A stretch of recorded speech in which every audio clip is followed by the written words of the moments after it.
Welcome learners. I am Dr. T. Gangaram, lecturer in statistics, SVA Government College, Srikalahasti. మనము ఈ video లెక్చర్లో ASO 2026 preparation దానికి సంబంధించి ASO 2022లో వచ్చిన ఎకనామిక్స్ క్వశ్చన్స్ 11వ క్వశ్చన్ నుంచి 15వ క్వశ్చన్ వరకు మనం ఆ కాన్సెప్ట్ బేస్డ్గా ఇక్కడ చూద్దాము. ఇందులో ఫస్ట్ది 11th క్వశ్చను మనకు అంటే ఈ ఈ టాపిక్స్ చాలా వరకు నేను డిస్కస్ చేయలేదండి. 2025లో రాలేదు. మనము ఏం వీడియోలు కూడా నేను మీకు రెఫర్ చేయలేను. అన్నీ కొంచెము అంటే 1, 2 చేసినట్టున్నాము. అవి వచ్చినప్పుడు నేను చెప్తాను. కానీ అన్నీ కూడా మ్యాథమెటికల్గా ఉన్నాయి. జాగ్రత్తగా మీరు ఫాలో అవ్వాలి. ఇది ప్రింట్అవుట్ తీసుకొని మీరు చదువుకుంటే బాగుంటుంది. ఇక్కడ ఇది అయితే క్వశ్చన్ వచ్చింది. ఈ క్వశ్చన్ వచ్చింది. దేంట్లో వచ్చిందో కూడా నేను మీకు చెప్తాను. ఇక్కడ ఫంక్షనల్ క్లాసిఫికేషన్ ఆఫ్ మనీ అంటే ధనం యొక్క మెయిన్ దాని ఫంక్షన్స్ ఏమి అనేది అనమాట. మెయిన్గా ప్రైమరీ ఫంక్షన్స్ మనకు మీడియం ఆఫ్ ఎక్స్చేంజ్. అంటే మనం ఇది వరకు డబ్బు అనేది ప్రపంచంలోకి రాకముందు మనం ఎలా చేస్తున్నామో వస్తు మార్పిడి అనేది చేసుకుంటున్నాం కదా. నా దగ్గర ఇది ఉంది, నువ్వు దాన్ని తీసుకొని నీ దగ్గర ఉండేది నాకు ఇవ్వు అని వస్తు మార్పిడి రూపంలోనే పూర్వంలో మనకు ఈ నగదుకు సంబంధించినవి, నగదు అనేది లేదప్పుడు, ఇట్లా ఈ మార్పిడి అనేది జరుగుతూ ఉన్నింది. Eliminates double coincidence of wants completely. మనకు అవసరాలు ఉంటాయి కదా, నీకేది అవసరమో నా దగ్గర ఉండేది తీసుకో, నా దగ్గర అవసరం ఉండేది నీ దగ్గర ఉండేది ఇవ్వు అని అలాగ వస్తు మార్పిడి అనేది గతంలో ఉండేది. కానీ ధనం అనేది మనకు వ్యవహారంలోకి వచ్చిన తర్వాత ఇది మీడియం ఆఫ్ ఎక్స్చేంజ్ అనేది ప్రాథమిక నిర్వహణ అనమాట. ఇది తర్వాత measure of value acts as a universal denominator for pricing items. ఏదైనా వస్తువులకి ధర కట్టడము, వెల కట్టడం అనేది డబ్బు అనేది వచ్చిన తర్వాతే జరిగిందనమాట. ఇంకొకటి అండి, ఎకనామిక్స్ వాళ్ళు నాకన్నా బాగా చెప్పగలుగుతారు ఈ కాన్సెప్ట్స్. నా వరకు నేను అర్థం చేసుకున్నంత వరకు చెప్తున్నాను. ఇది ధనంకుండే ప్రాథమికమైన ఫంక్షన్స్ ఇవి రెండు. ఏందది? Medium of exchange, measure of value. బాగా గుర్తుపెట్టుకోండి. తర్వాత సెకండరీ ఫంక్షన్స్ వచ్చాయి. ఇవి ఈ ప్రాథమిక వాటిలో నుంచి వచ్చినవే. ఇవి derivative options that emerge naturally over time. తర్వాత కాలానుగుణంగా ఇవి మార్పులు వచ్చాయి అన్నమాట. అంటే ఎలాంటి మార్పులు వచ్చాయి చూడండి. అదేం చేస్తుందంటే స్టోర్ ఆఫ్ వాల్యూ. మనము డబ్బుని నిల్వ చేసుకునేదానికి ఉంటుందన్నమాట. మనం డబ్బు దాచుకోవచ్చు కదా. రెండవది స్టాండర్డ్ ఆఫ్ డిఫర్డ్ పేమెంట్స్. నేను తర్వాత ఇస్తాను అని చెప్పి డబ్బుని మనము ఏదో ప్రామిస్ చేయడం ద్వారా ఈఎంఐ అనే కాన్సెప్ట్ అనేది ఈ స్టాండర్డ్ ఆఫ్ డిఫర్డ్ పేమెంట్ అనేది వచ్చింది. దీని మీద మనకు ఏఎస్ఓ 2025లో క్వశ్చన్ వచ్చింది. అలాగే ఈ ట్రాన్స్ఫర్ ఆఫ్ వాల్యూ అనేది కూడా, ఈ మూడు కూడా ఇవి సెకండరీ ఫంక్షన్స్. కానీ మనీ యొక్క ప్రాథమిక ఫంక్షన్స్ ఇవి రెండే, medium of exchange, measure of వాల్యూనే. కానీ దాన్ని దాచుకోవచ్చు, మనం తర్వాత ఇస్తామని చెప్పి హామీ ఇచ్చి వాడుకోవచ్చు డబ్బుని. ట్రాన్స్ఫర్ ఆఫ్ వాల్యూగా మనము మార్చచ్చు అనమాట. ఇప్పుడు ఎగ్జామ్లో మీకు ట్రాప్ ఎలా వేస్తాడంటే, examiners often group store of value with primary functions. మనం ఏం గుర్తుపెట్టుకోవాలా? దానికి విలువే లేనప్పుడు దాన్ని స్టోర్ చేసుకుంటే ఏం ఉపయోగం ఉంది? కాబట్టి విలువ నుంచే, మెజర్ ఆఫ్ వాల్యూ నుంచే స్టోర్ ఆఫ్ వాల్యూ అనేది వచ్చిందనేది గుర్తుపెట్టుకోండి. ఇప్పుడు క్వశ్చన్ ఏమొచ్చిందంటే 11వ question, which of the following are considered as primary functions of money? Medium of exchange okay, measure of value okay, store of value అనేది సెకండరీ, ట్రాన్స్ఫర్ ఆఫ్ వాల్యూ అనేది secondary. కాబట్టి 1, 2 మాత్రమే కరెక్టు. మీకు ఈ కాన్సెప్ట్ కానీ బాగా తెలిస్తే ఇది బాగా సులభంగా ఈ క్వశ్చన్ని మీరు ఆన్సర్ చేయగలుగుతారు. కాబట్టి ఇక్కడ మళ్ళీ నేను ఇంగ్లీష్లో ఆ క్వశ్చన్ టైప్ చేశాము. ఇక్కడ చూడండి, primary functions eliminates the double coincidence wants, universal denominator for pricing. ఇవి డెరివేటివ్స్ ఫ్రమ్ ప్రైమరీ నుంచే వచ్చాయి. Store of value, standard of deferred payments, transfer of value. వీటిని మీరు బాగా గుర్తుపెట్టుకుంటే ఎటువంటి క్వశ్చన్స్ వచ్చినా మీరు రాయగలుగుతారు. ఆప్షన్ బి అనేది కరెక్టు. 1, 2 మాత్రమే కరెక్ట్ అనమాట. ఇక్కడ జాగ్రత్తగా ఈ పటాన్ని మీరు మైండ్లో ముద్రించుకోవాలి. మనీ ఫంక్షన్స్, ప్రైమరీ ఫంక్షన్స్ ఏమంటే exchange of medium, value of measure. Secondary functions value of store, deferred pay, transfer of value. కాబట్టి మీరు ఇది గుర్తుపెట్టుకోండి, ఎగ్జామ్లో సక్సీడ్ అవ్వండి. ఒకటి మొత్తం మన సబ్స్క్రైబర్స్ అడుగుతున్నారు కదా శిష్యులు, కాబట్టి ఒక క్వశ్చన్ యాడ్ చేశాను. ఇక్కడ ఇది practice question. Identify the function of money that emerges as a derivative. వాడు డెరైవేటివ్ అంటాడు, సెకండరీ అనే కూడా ఇవ్వకపోవచ్చు. సెకండరీ అంటే మనం గుర్తుపెట్టేస్తాం కదా, property rather than a fundamental pillar. ఏమేమి ఉన్నాయో చూడండి. Medium of exchange, this is primary, eliminates double coincidence of wants.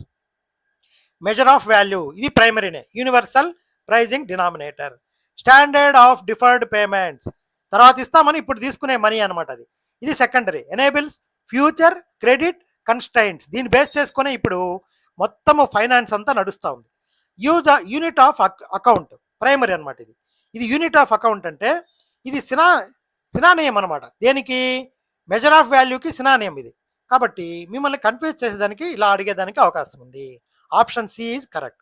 మనకు ఈ కాన్సెప్షనల్ ట్రాప్ ఎలాగా వేస్తారంటే, మనం ఏమనుకుంటాము, క్రెడిట్ ఈజ్ వైటల్ టుడే, ఈరోజు క్రెడిట్ వైటల్గా ఉంది కదా, ఇది ప్రైమరీ ఏమో అనుకుంటాము. కానీ ఇది దేంట్లో నుంచి డిరైవ్ అయింది? ప్రైమరీలో నుంచి సెకండరీకి డిరైవ్ అయింది అనమాట. Remember, secondary functions are time dependent, కాలానుగుణంగా అవి వచ్చాయి. అది ప్రాథమికంగా వచ్చింది కాదు. They depends entirely on the primary functions working first అనమాట. నెక్స్ట్, ఇదే మనకు తెలుగులో కూడా ఇచ్చాను, మీరు డౌన్లోడ్ చేసుకొని చూడండి. ద్రవ్యం యొక్క ప్రాథమిక విధులు మార్కెట్ను వెంటనే నడవడానికి సహాయపడతాయి. కానీ విలంబిత చెల్లింపులు, స్టాండర్డ్ ఆఫ్ డిఫర్డ్ పేమెంట్స్ అనేటివి భవిష్యత్తులో జరిపే అప్పులు లేదా వాయిదా పద్ధతి. ఇది చెల్లింపులకు సంబంధించింది, కానీ ఇది ద్రవ్యం యొక్క ద్వితీయ సెకండరీ విధి అనమాట. ఇది మనం పొరపాటున బ్యాంకింగ్ అప్పులు అనేటివి ముఖ్యంగా ఇప్పుడు జరుగుతుంది కాబట్టి విద్యార్థులు అది ప్రాథమిక విధి అని పొరపాటు పడే అవకాశం ఉంది. కానీ ప్రాథమికంగా ద్రవ్యానికి విలువ కొనమానం అనే గుణం ఉంటేనే భవిష్యత్తులో మనం చెల్లించడము కొలవడం అనేది సాధ్యమవుతుంది. ఇప్పుడు నెక్స్ట్ క్వశ్చన్, ఈ ద్రవ్య సప్లై కొలమానాలు చాలా జాగ్రత్తగా గుర్తుపెట్టుకోండి, కన్ఫ్యూషన్గా ఉంది ఇది. దీనికి డబ్బు అనేది మనము ఆర్థిక వ్యవస్థలో ద్రవ్య సప్లై, దాని ద్రవ్యత్వం, లిక్విడిటీ లేదా నగదుగా మారే వేగం, మన దగ్గర ఉండేది డబ్బు అంటే అది డబ్బే. డబ్బును మనం రకరకాల పద్ధతుల్లో పెట్టుకుంటూ ఉంటాం. అది నగదుగా మారే వేగాన్ని బట్టి M1 నుంచి M4 వరకు లెక్కిస్తారు. సంఖ్య పెరిగే కొద్దికి ఆ లిక్విడిటీ అనేది తగ్గిపోతుంది. ఇప్పుడు M1 అంటే ఏమంటే ప్రజల వద్ద ఉన్న డబ్బు, బ్యాంకుల వద్ద ఉన్న డిమాండ్ డిపాజిట్లు, RBI వద్ద ఉన్న ఇతర డిపాజిట్లు. దీనికి వెంటనే నగదుగా మారే గుణం ఉంటుంది అనమాట. రెండవది ఏమంటే ఈ M1కి కలపాలి. ఈ M1కి పోస్ట్ ఆఫీసు పొదుపు ఖాతా డిపాజిట్లు కూడా కలపాలి. అది M2 అవుతుంది అనమాట.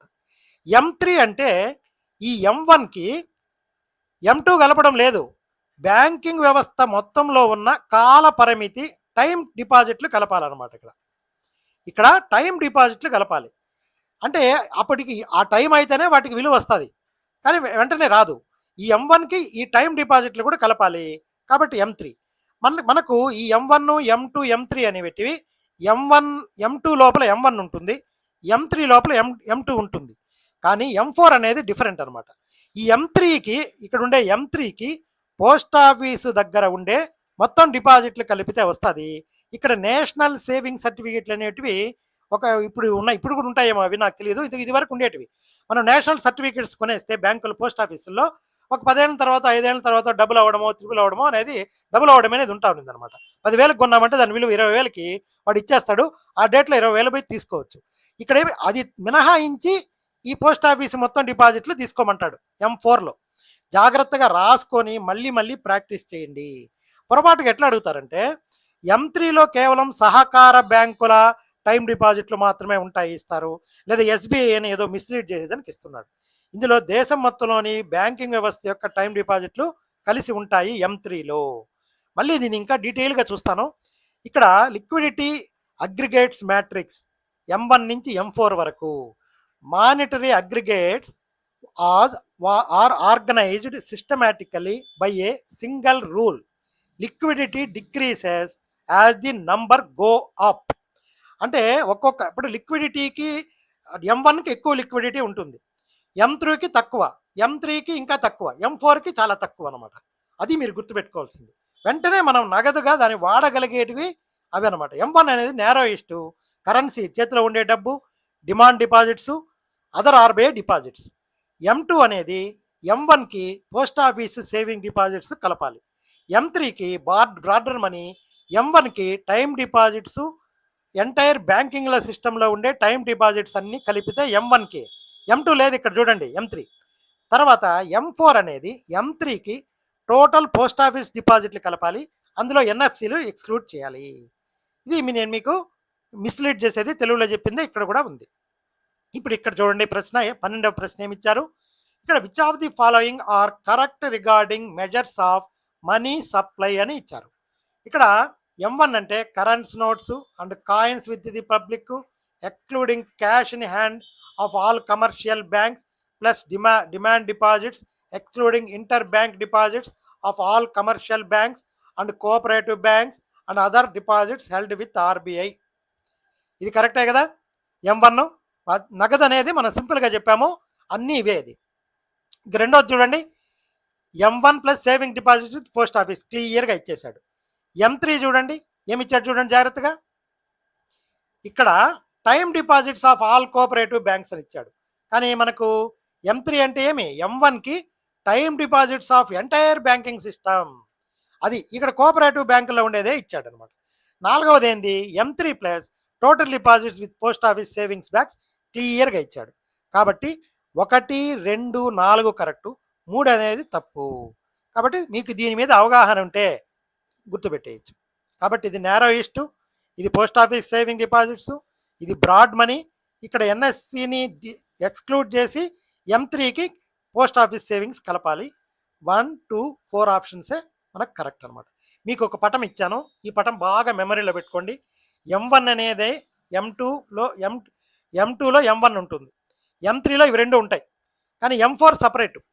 ఎందుకు నేను ఇక్కడ పటంలో చేర్చలేదంటే, M1, M2, M3ల మధ్య ఒక వరుస క్రమ ఉంది అనమాట, హైరార్కికల్గా క్రమానుగతంగా సంబంధం ఉంది. కానీ M4 అనేది M3పై ఆధారపడి నిర్మించబడుతుంది. M3కి పోస్ట్ ఆఫీసు మొత్తం డిపాజిట్లు కలపాలి. ఇక్కడ ప్యారలల్ ట్రాక్స్ ఏమంటే M2లో ఉండే పోస్ట్ ఆఫీసు సేవింగ్స్ డిపాజిట్లు వేరు, కానీ M4లో M3కి కలిపే పోస్ట్ ఆఫీస్ డిపాజిట్లు వేరు. అక్కడ ఎన్ఎఫ్సిని ఎక్స్క్లూడ్ చేస్తాము. ఇక్కడ మ్యాథమెటికల్ లాజిక్ ఏమంటే M2 మరియు M3లు వేరు వేరు మార్గాలుగా విడిపోతాయి, కాబట్టి వాటన్నిటిని ఒక నిరంతర వృత్తాల శ్రేణిలో చూపించడం సాధ్యం కాదు.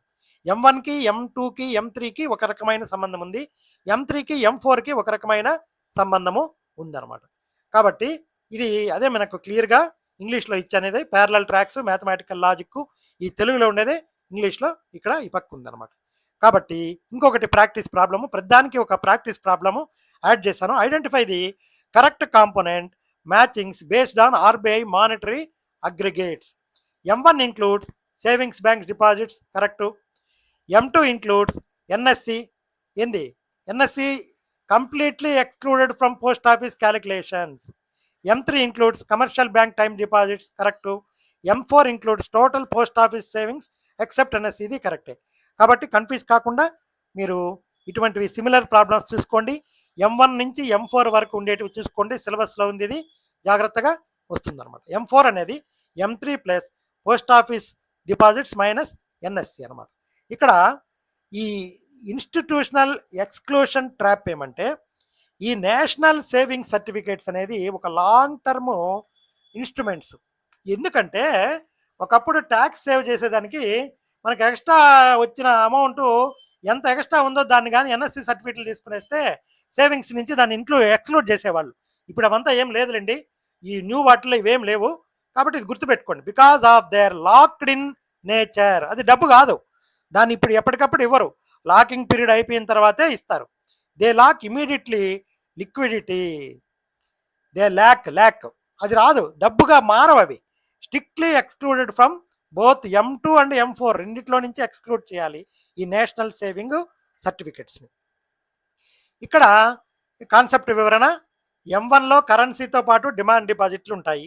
వాణిజ్య బ్యాంకుల్లోని సేవింగ్ ఖాతా డిపాజిట్లు ఎప్పుడైనా విత్డ్రా చేసుకోవచ్చు, కాబట్టి ఇమ్మీడియట్గా లిక్విడ్గా మారగలిగేటివి M1. ఇవి పోస్ట్ ఆఫీసు పొదుపు ఖాతా మాత్రమే ఉంటాయి, ఇందులో నేషనల్ సేవింగ్ సర్టిఫికెట్లు ఉండదు. M2 ఇది M3లో M1తో పాటు వాణిజ్య బ్యాంకుల కాల పరిమితి ఖచ్చితంగా కలిసి ఉంటాయి. ఈ స్టేట్మెంట్ 4 ఎందుకు సరైందంటే M4లో M3 మరియు పోస్ట్ ఆఫీస్ డిపాజిట్ మొత్తం ఉంటాయి. ఎన్ఎస్సిని ఎక్స్క్లూడ్ చేస్తామని ఇచ్చారు. కాబట్టి మనకి ట్రాప్ ఎలా వేశాడు వాడు? పోస్ట్ ఆఫీస్ డిపాజిట్లు అవ్వగానే నేషనల్ సేవింగ్స్ సర్టిఫికేట్ని కూడా కలిపేస్తూ ఉంటారు. ఎన్ఎస్సి అనేది దీర్ఘకాలిక పన్ను ఆదా పథకం. దీనికి లాక్ ఇన్ పీరియడ్ ఉంటుంది కాబట్టి దీనికి లిక్విడిటీ చాలా తక్కువ, వెంటనే డబ్బుగా మారవు. అందువలన ఆర్బీఐ ద్రవ్య సరఫరా కొనమానాల్లో M2 నుంచి M4లో ఎక్కడా చేర్చలేదు. ఒక్క మినహాయింపు గుర్తున్నా కూడా విద్యార్థులు రెండు తప్పని సులభంగా మిగతాటివి ఎంచుకోగలుగుతారు అనమాట. నెక్స్ట్ 13వ క్వశ్చను, ఇక్కడ పరపతి సృష్టి విధానం, ఫ్రాక్షనల్ రిజర్వ్ మెకానిక్స్. ఇక్కడ ఈ క్రెడిట్ మల్టిప్లయర్ K అనేది వాణిజ్య బ్యాంకులు తమ వద్ద ఉన్న ప్రాథమిక డిపాజిట్ల ఆధారంగా మార్కెట్లో ఎంత మొత్తం అదనపు పరపతిని అది సృష్టించగలవో ఇది చెప్తుంది అనమాట. ఈ క్రెడిట్ మల్టిప్లయర్ అనేది ఈ K is equal to 1 required reserve ratio, RRR అనమాట. 1 రిక్వైర్డ్ రిజర్వ్ రేషియో. ఒకవేళ ఈ రిజర్వ్ నిష్పత్తి 10% అయింది అనుకోండి, అప్పుడు ఆ గుణకము 1/10% అంటే 0.10, దట్ ఈజ్ ఈక్వల్ టు 10 అవుతుంది అనమాట. అప్పుడు ఆ బ్యాంకు ఎంత పరపతి సృష్టించగలుగుతుందంటే ఇక్కడ సూత్రం ఉంది. M is equal to total money credited, M is equal to initial deposit into K అనమాట. మొత్తము ₹1,00,000 ప్రాథమిక డిపాజిట్లపై బ్యాంకు సృష్టి మొత్తం పరపతి విలువ ఎంత తెలుసా? 10 లక్షలు అనమాట. 10 లక్షలు సృష్టించగలుగుతుంది ఈ పరపతిని బేస్ చేసుకొని. ఇది విద్యార్థులు గుణకంను కనుక్కొని దాన్ని ప్రాథమిక డిపాజిట్తో గుణించడం మర్చిపోతూ ఉంటారు, లేదా సున్నాలు లెక్కించడంలో పొరపాటు చేస్తూ ఉంటారు. ఇక్కడ the multiplier determines how much credit money the bank system can create from a primary base. K is equal to 1 required reserve ratio. ఈ రిక్వైర్డ్ రిజర్వ్ రేషియో అనేది వాళ్ళు నిర్ణయిస్తూ ఉంటారనమాట. Given RRR is equal to 10% అయితే K is equal to 10 అవుతుంది. Calculate total credit money credited, M is equal to initial deposit into K, that is equal to 10 lakhs. ఇక్కడ mathematical error మనం మర్చిపోతూ ఉంటాము, అది గుర్తుపెట్టుకొని మీరు చేసుకోండి. ఇప్పుడు ప్రశ్న చూద్దాము. Compute credit multiplier and total credit money credited by the banking system if the required reserve ratio is 10% అని వాడే ఇచ్చేశాడు. 10% అని ఇచ్చాడు for every 1 lakh deposit in the banking system. Formula use చేసామంటే 10 మరియు ఇది K అనేది 10 మరియు అది సృష్టించగలిగే పరపతి 10 లక్షలు. ఇక్కడ నీట్గా వేస్తున్నాను చూడండి. K 10, మనము మనీ 10 లక్షలు సృష్టించగలుగుతాము. ఏ అనే ఆప్షను కరెక్ట్ అనమాట. ఇక్కడ టోటల్ డిపాజిట్ 1 lakh, ఈ రిజర్వ్ అనేది 10%, కాబట్టి ఈ లోను 90%, మనం మల్టిప్లై చేసామంటే 10 లక్షలు వస్తుంది అనమాట ఈ 10తో. ఇప్పుడు ఇంకొక క్వశ్చన్ చూద్దాము దానికి సంబంధించి. ఇప్పుడు ఒకవేళ కానీ ఆ క్రెడిట్ మల్టిప్లయరు సెంట్రల్ బ్యాంకు ఈ రిజర్వ్ బ్యాంకు పెంచుతూ ఉంటుంది. అది ఈ సెంట్రల్ బ్యాంకు దీన్ని 10 నుంచి 20% పెంచింది అనుకోండి. ఏంటిది? రిక్వైర్డ్ రిజర్వ్ రేషియో 10 నుంచి 20% పెంచింది అనుకోండి. అప్పుడు ఏమవుతుంది? ఓల్డ్దేమో 10, పెంచిన తర్వాత ఇది ఎంత అవుతుంది? న్యూది 5 అవుతుంది. ఎందుకు? 1/0.2 వేసినామంటే 5 వస్తుంది అనమాట. అప్పుడు ఏమైపోతుంది? జనరల్గా మనం మిస్లీడ్ అయిపోతాము. ఇది పెంచింది కాబట్టి బ్యాంకులు లెండింగ్ కెపాసిటీ కూడా పెరుగుతుంది అనుకుంటాం, కానీ మల్టిప్లై చేయాల్సింది ఇక్కడ 5తో అనమాట. ఇప్పుడు as banks are legally forced to hold bank more cash and reserve, అది 20% పెట్టుకోవాలి. 20% instead of 10%.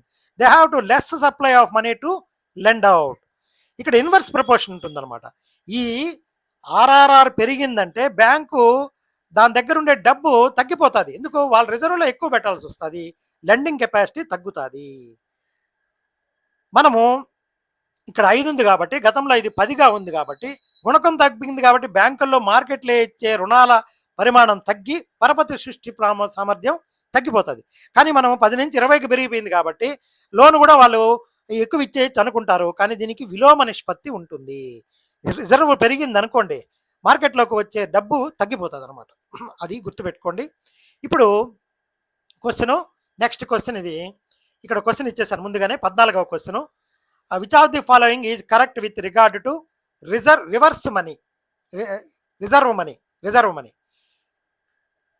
Money is equal to currency in circulation plus banks deposits with RBI plus other deposits with RBI. ఇది formula, ఇది గుర్తుపెట్టుకోవాల్సిందే. మీకు కానీ formula తెలిసిందంటే ఇది గుర్తుపెట్టేసేయచ్చు. మిగతావన్నీ తప్పు. మనము ముందుగా ఫార్ములా గురించి చూద్దాం. ఇక్కడ reserve money M0 is equal to high powered money represent the absolute functional cash liabilities with the central bank అంటే ఆర్బీఐ దగ్గర. M0 is equal to C plus BD plus OD. ఇక్కడ సి అంటే currency in active public circulation, BD అంటే bankers balance and operational reserves maintain with reserve bank, OD అంటే alternative transactional or statutory deposits held directly at RBI అనమాట. ఇక్కడ మనం institutional డిటింక్షన్ trap ఏం చేస్తాడంటే in the option lies deposits with SBI is completely incorrect. State bank of India is a commercial entity.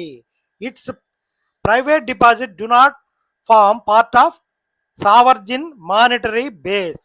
మనము SBI అంటే అది government bank అనుకుంటాం, అది సెంట్రల్ బ్యాంక్ కాదు. సెంట్రల్ బ్యాంక్ అంటే రిజర్వ్ బ్యాంకు, అది ద్రవ్య సరఫరాని నియంత్రిస్తూ ఉండే బ్యాంకు. మీకు మిగతా ఎక్కడ ఆప్షన్స్ కనపడినా మీరు దాన్ని ఎక్స్క్లూడ్ చేసేయచ్చు. ఇక్కడ చూడండి, ఇక్కడ డిపాజిట్స్ విత్ ఎస్బీఐ, ఇక్కడ other deposits with RBI, currency circulation, bankers deposit with RBI 3 ఉండాలి. ఇక్కడ currency in circulations, bankers deposit with RBI, other deposits with RBI, ఈ 3 కలిపితేనే ఈ రిజర్వ్ మనీ కిందకి వస్తుంది. జాగ్రత్తగా ఫార్ములాలు రాసుకోండి, డౌన్లోడ్ చేసుకొని ఈ పీడిఎఫ్ని చదువుకుంటే తప్ప మీకు ఇవి గుర్తుండవు. కేంద్ర బ్యాంకు యొక్క ప్రాథమిక నగదు బాధ్యతలు, బేస్ క్యాష్ లయబిలిటీస్ లేదా హై పవర్డ్ మనీ అంటారు. సూత్రం ఏమంటే M0కి సి ప్లస్ బీడీ ప్లస్ ఓడి. ప్రజల దగ్గర చలామణి ఉన్న కరెన్సీ, వాణిజ్య బ్యాంకులు ఆర్బీఐ వద్ద ఉంచే నగదు నిల్వలు, మనం ఆ నగదు పెట్టాలని తెలుసు కదా, సిఆర్ఆర్ ఎస్ఎల్ఆర్ అనేది వీళ్ళు పెట్టుకుంటారు, సిఆర్ఆర్ వాళ్ళ దగ్గర పెట్టుకోవాలా, ఇంకొకటి కూడా పెట్టుకోవాలి వాళ్ళ దగ్గర. ఆర్బీఐ వద్ద ఉన్న ఇతర అధికారిక లావాదేవీల డిపాజిట్లు.